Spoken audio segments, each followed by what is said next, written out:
I've always believed that calm is underrated. People chase excitement, intensity, noise. I never did. I liked peace. I liked having a plan. I liked coming home to the same couch, the same lamp turned on in the corner, and dinner with my wife while the news murmured in the background. Jennifer and I met through a mutual friend, and from day one, it was steady. She was sharp, organized, not overly emotional, just how I liked it. We built our life in a way that made sense. Two incomes, no kids by choice, a nice apartment, matching schedules, and a silent agreement that drama belonged in movies. She worked in marketing, fast-paced industry, lots of networking. I was in logistics, warehouses, timelines, and hard numbers. We had a system. Whoever got home first started dinner. Sundays were grocery runs and laundry. Fridays were for takeout and a movie. It worked. So when things started to shift, it wasn't obvious at first. She landed a big deal with a new tech firm. More hours, more meetings. I got it. I'd been through busy seasons myself. At first, it was just longer evenings. Then it was dinner on her own. Then it was her phone buzzing more after 10 p.m. I didn't panic. I asked if everything was all right. She smiled, tired, said, "Just a busy quarter." I didn't press. I respected her space. That was always our deal. No snooping, no guessing games. But then came the silences. She started eating dinner while scrolling. Not annoyed, not angry, just elsewhere. I'd speak, and her reply would lag by a beat, like her mind had to catch up. One night, I brought it up, gently. "Everything okay with work?" She glanced up. "Yeah, just a lot happening. I'm good." I believed her. Or I wanted to. Because I knew, if something wasn't okay, she'd tell me. That's what I thought. Back then. But looking back, I think that's the exact moment I started noticing what wasn't being said. It was Aaron's birthday, an old friend of ours. We hadn't seen the group in a while, so when the dinner invite came through, I told Jennifer we should go. She hesitated at first, said she might be working late, then changed her mind last minute and said she'd meet me there. I got to the restaurant a little early. Usual faces, laughter, drinks, that cozy kind of buzz that only happens with people you've known long enough to skip introductions. I was halfway through my beer when Jennifer walked in. She looked great, confident, smiling, and she wasn't alone. "Hey," she said, coming over to kiss my cheek. "This is Tyler. We work together." Tyler Green, tall, perfectly relaxed, button-down rolled at the sleeves, like someone who practiced being effortless. He shook my hand with a solid grip and a smile that didn't reach his eyes. "Good to meet you, man," he said. "Jennifer talks about you all the time." I nodded. "Is that so?" The night carried on. I ended up at one end of the table. She was a few seats down, next to Tyler. I watched her laugh, really laugh, at one of his jokes. The kind of laugh she used to save for us. She touched his arm once while leaning in to whisper something, and I felt a pressure behind my ribs that I hadn't felt in years. Still, I said nothing. Later, as we stood near the bar, I heard Tyler talking to another guy about a conference in Houston last month. Jennifer had mentioned a business trip, but not that he went too. "She handled the pitch like a pro," Tyler said, nodding toward her. "We barely slept prepping for it. Totally worth it, though."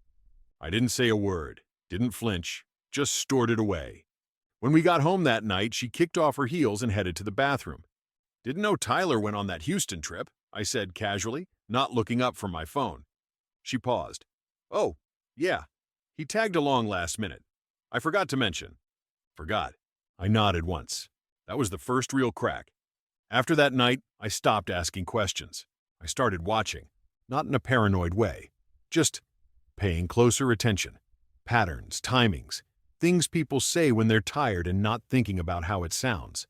Tyler's name came up more often, not in big, obvious ways, just in the edges of stories. Tyler had this idea, or Tyler's team came through. Once she even slipped and said, "We were working late, Tyler and I," before catching herself and correcting it to "the team." But the signs didn't stop there. Her phone started living face down. Notifications came through and her eyes would flick to the screen, then away, too quickly. She laughed at texts she didn't share, started wearing makeup on days she used to roll out of bed with a ponytail and coffee breath. And I didn't accuse, didn't dig through her stuff. That's not how I operate. I wrote things down, Not physically, just mentally, like a ledger. Small things, inconsistencies, absences, smiles that weren't mine. One night, we were watching a movie. She was half distracted, texting. At one point, she set her phone down to grab her water, and the screen lit up. I caught a glance. Tyler's name. She picked the phone back up and started typing again. I paused the film. She looked up from the screen. "What?" "Nothing," I said. "You're clearly not into it." She frowned. "I am. It's just work."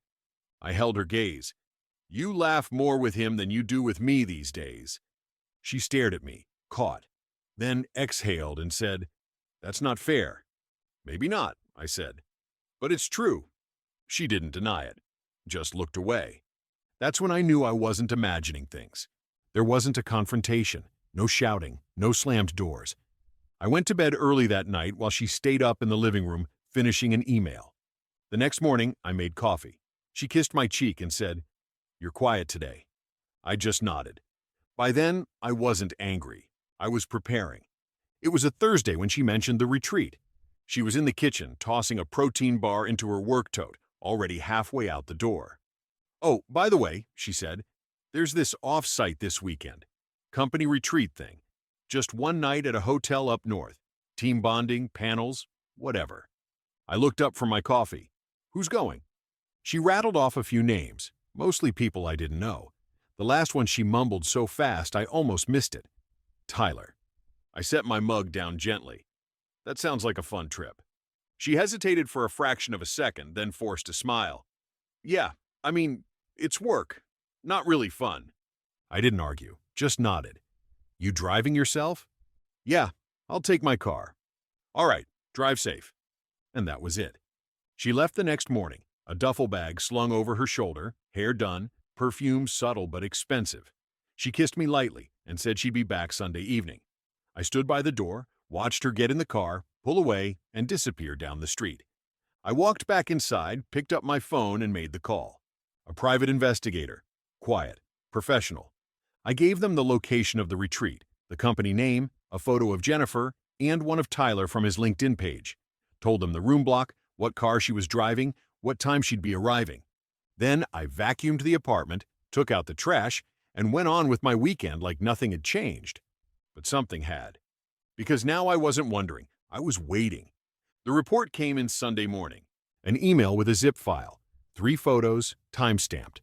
No commentary, just facts. In the first, Jennifer and Tyler were walking down a gravel path near the hotel, laughing. Not close enough to raise suspicion, but not far enough to pretend it was just work either. The second showed them sitting at an outdoor table by the lake, heads tilted toward each other, shoulders brushing.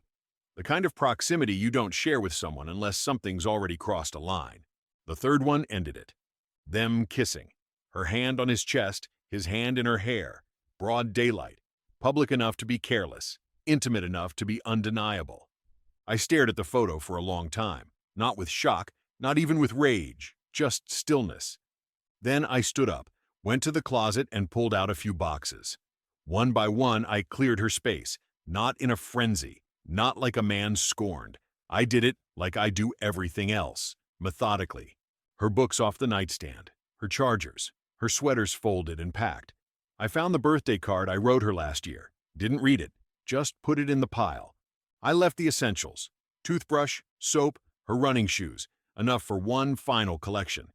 I printed the photos and placed them in a plain envelope, wrote her name on the front, no note.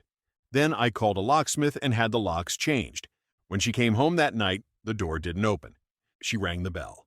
Knocked. I stayed still. A minute later, my phone buzzed, her name on the screen. I let it ring. She tried the lock again. Knocked harder this time. Then nothing. After a while, she walked away. The next morning, I dropped her things at her sister's place, left them on the porch, sent a text that just said, "Check the envelope. There's no conversation to be had." No reply. Didn't need one. Later that afternoon, I opened the front door to find Marcus, Jennifer's brother, standing just outside the apartment. He was already wound up, shoulders tight, jaw clenched, breathing like he'd just run a sprint.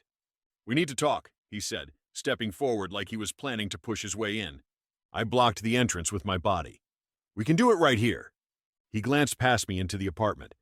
"What the hell's going on, William?" You lock my sister out, drop her stuff off like she's a stranger? She's a wreck. You at least owe her a damn conversation." I didn't blink. "She didn't tell you why?" "She said you snapped. Gave her some crazy ultimatum before a work trip. That's all I heard." Of course, that's what she told him. Easier than the truth. I walked back inside without a word, leaving the door open just enough. Came back with another envelope. Same photos. Handed it to him. No explanation. He looked confused. "What's this?" "Evidence." He opened it slowly. Looked at the photos in silence. One, then two, then the third.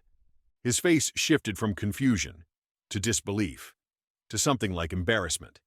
His mouth opened, then closed. No words came out for a solid 15 seconds. "I didn't know," he said finally, voice low. "She didn't say anything. I figured." He looked up. "You sure about this? No second chances?" "I don't do repeats, Marcus. She made a decision. So did I." He looked at the photos again, like maybe the evidence would change if he stared long enough. Then he placed them carefully back into the envelope and nodded once. "I'll talk to her." "Don't bother," I said. "There's nothing to fix." He turned and walked back to his car without another word. I closed the door, locked it behind me, and stood there in the quiet. The fallout had landed, and I was still standing. Weeks passed. No calls, no visits, just silence. Jennifer moved back in with her sister. I heard through Aaron that she'd quit her job. Tyler didn't last long after that either. Left the company, probably chased a new opportunity or another woman. Whatever. That wasn't my business. Then one evening she sent one message. "Can we talk? Just once?" I didn't respond. I wasn't angry anymore. I wasn't anything. I'd started sleeping better, eating better, found a rhythm in the stillness. There's something sharp about betrayal, yes, but once it's out in the open, there's also a strange kind of clarity. I didn't want revenge. I didn't want closure. I just wanted my peace back. I found a new apartment downtown. Smaller, simpler. The kind of place you could walk through in 30 seconds but still feel like you had room to breathe. No shared calendar, no passive-aggressive texts about who forgot to take out the trash. No pretending, just me. I kept my mornings the same. Coffee, headlines, a quick stretch. And for the first time in a long while, the silence felt good. A few months later, I ran into Jennifer at a cafe downtown. Not planned. We just ended up in line behind each other. She smiled, said hi. I nodded. We sat, talked for a bit. She told me she missed me, that she'd made a mistake. Tried dating again but said it didn't feel the same. Said the silence between us was louder than she expected. She'd started therapy, picked up painting again, moved to a smaller place near her sister's. She looked different. Not sad exactly, just softer, quieter. I listened. Then I told her the truth. I wasn't angry anymore, but I wasn't coming back. Some breaks don't heal the same way. Some choices redraw the entire map. We finished our coffee. She thanked me for listening. I stood, told her to take care of herself, and walked out. That was the last time I saw her. Jennifer had made her choices. So had I. And while I won't say I'm glad it happened, I will say this. I'm glad I saw it for what it was, before it cost me more. Because clarity doesn't always come with shouting or tears. Sometimes it shows up quietly, over coffee, months later. And sometimes clarity is the kind of peace you don't give back. Thank you for watching.